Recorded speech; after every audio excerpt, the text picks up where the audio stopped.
जय श्री कृष्ण दोस्तों। हर हर महादेव। कैसे हैं आप सब? स्वस्थ और सुरक्षित होंगे। दोस्तों, आज मैं ऐसे विषय पर वीडियो लेकर आई हूँ, आप लोगों से ऐसे विषय पर चर्चा करने वाली हूँ कि इस बात को हर गृहिणी को जानना आवश्यक है। परिवार के मेंबर को, जो घर का मुख्य मेंबर होता है, बल्कि सभी महिलाओं को तो जानना बहुत ही आवश्यक है। आप पूजन के बाद कई सामग्रियां बच जाती है, ऐसे में लोग उसे पानी में बहा देते हैं। हम ऐसा क्या करें कि हमें कुछ दोष भी ना लगे, वह सामग्री हमारे कार्य में आ जाए। हम उस सामग्री को बहाने के बजाय घर में ऐसे इस्तेमाल करें जिससे माँ लक्ष्मी की ज़्यादा से ज़्यादा हम पर कृपा हो। भारतीय संस्कृति में समय समय पर घरों में हवन पूजन कराया जाना सामान्य बात है। जैसा अभी गुप्त नवरात्रे चल रहे हैं, तो गुप्त नवरात्रे में अधिकतर घरों में पाठ बैठता है, मैया जी की पूजन चलती है, 9 दिन अखंड ज्योत जलती है और उसके बाद हवन करके पूरा उस अनुष्ठान को समापन किया जाता है। कई बार ऐसा होता है कि जो हम पूजन के लिए और हवन के लिए सामग्री लाते हैं, उसमें थोड़ी सी सामग्री शेष बच जाती है, या और कोई ऐसी सामग्री जो हम पूजन के उपयोग के लिए लाए थे और हमारी ज़्यादा होने से बच गई है। उस सामग्री का हम क्या करते हैं? सबसे पहले बात करते हैं पूजन में इस्तेमाल होने वाले पान और सुपारी की।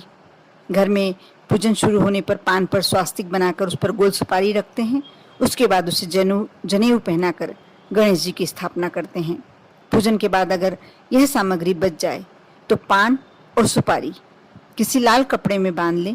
उसके बाद उसे अलमारी में सुरक्षित रख दें। ऐसा करने से अपार धन दौलत की प्राप्ति होती है, धन दौलत की आवक बनी रहती है और आप पर माँ लक्ष्मी की कृपा होती, क्योंकि वो पूजन में प्रयोग करने के लिए आप सामान लाए थे और वह सामग्री वैसे भी पूजनीय और हमारे सनातन धर्म में हम बहुत ही पवित्र मानी जाती है। उस सामग्री को आप अपने धन वाले रखने वाले स्थान पर रख सकते हैं। यदि पूजा या हवन की सामग्री में नारियल का होना बहुत जरूरी है, अनिवार्य तत्व है। यह नारियल सूखा या गीला कैसा भी हो सकता है। पूजन संपन्न होने के बाद इस नारियल को व्यर्थ छोड़ने के बजाय उसे फोड़ लें, बधार लें और फिर प्रसाद के रूप में सभी लोगों को बांट दें। अगर ऐसा नहीं कर पाते हैं तो फिर उस पर घी डालकर हवन में होम कर दें। ऐसा करने से आप जिस पूजन में आपने वह नारियल रखा था, वह 100 गुनी आपको उसका फल प्राप्त होगा। और कई बार होता है कि हम नारियल को उठाकर रख देते हैं, जल में प्रवाहित कर देते हैं, या कुछ ऐसे स्थान पर हमारे घर में रखा वह और पुराना होता जाता है। इसका हमें दोष लगता है। यदि घर में पूजन हो तो हवन में और पूजन में कुमकुम भी बहुत ज़्यादा अनिवार्य होता है। पूजा समाप्त होने के बाद काफ़ी कुमकुम बचा रह जाता है।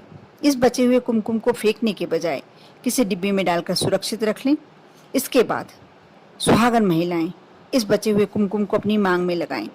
ऐसा कहा जाता है, और ये सच भी है, 100% सच, कि ऐसा करने से पति की लंबी आयु होती है। घर में आने वाली नई चीज़ों पर इसी कुमकुम से यदि आप तिलक करते हैं तो वह सामग्री बहुत ही अच्छा आपको फल देती है, क्योंकि इस पर भगवान का आशीर्वाद। जिन भी देवी देवताओं की पूजन के लिए आपने इस थाली को लगाया था, इस कुमकुम को बुलाया था, उस पर आप कुमकुम पर आप मान कर चलिए कि भगवान की, आपके इष्ट की कृपा, आशीर्वाद प्राप्त हो जाता है। और आप जब उसे अपनी मांग में लगाते हैं तो आपके पति की आयु लंबी होती है। अब किसी नई वस्तु को लाने पर आप घर में पूजन तो करते ही करते हैं।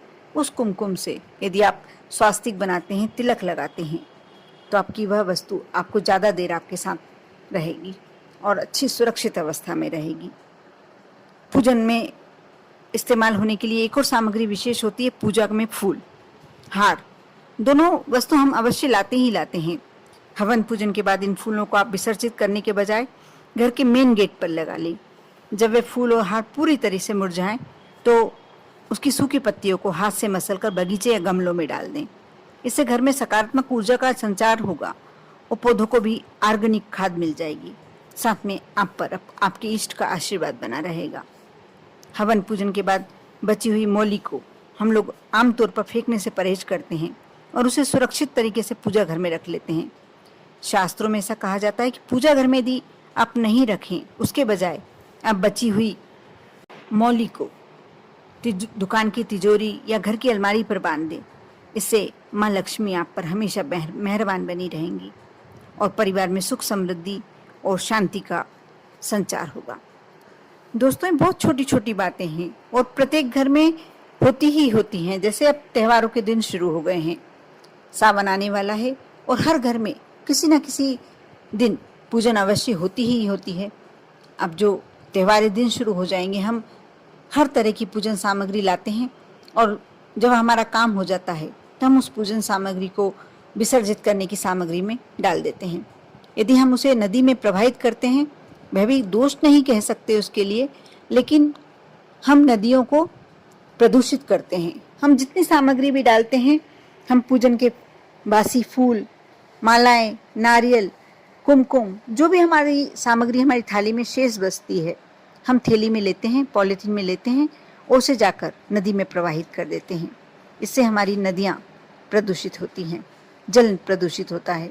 हम इतनी पवित्र नदियों को क्यों प्रदूषित करें जब हमारे पास उससे अच्छे उपाय हैं। और ऐसा करने से आप अपने भगवान का, अपने इष्ट का आशीर्वाद भी प्राप्त कर सकते हैं, साथ में एक दोष से बच सकते हैं, नदियों को प्रदूषित करने से बच सकते हैं।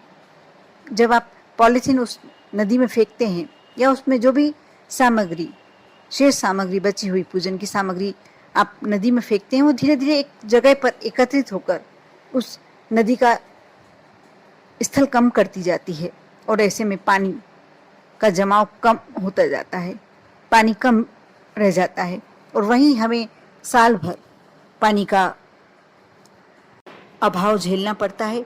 यही पानी, नदियों का पानी ही हमारे तक आता है, हमारे घरों तक आता है। हम इसे पीने के लिए में भी उपयोग करते हैं, नहाने में भी, स्नान में भी, सभी में उपयोग करते हैं।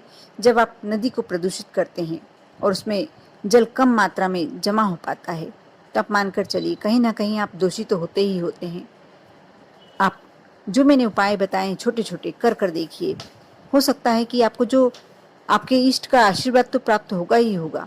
आप एक बार करके देखेंगे, उसके बाद आपको दिली शांति भी होगी, मन में तसल्ली रहेगी कि हाँ, हम नदियों को प्रदूषित नहीं कर रहे हैं, हम कोई ना कोई अच्छा काम ही कर रहे हैं। कर देखें, विश्वास बनाए रखें, श्रद्धा बनाए रखें और किसी भी नए कार्य को करने के लिए पहल आप ही करें। साथ ही अपने आसपास के लोग, अपने से जुड़े हुए लोगों को भी यही सलाह दें कि ये कार्य करना इस प्रकार से शुरू करें, अच्छा लगेगा। कर देखें। आप पर और आपके पूरे परिवार पर भोलेनाथ की कृपा बनी रहे। ओम नमः शिवाय।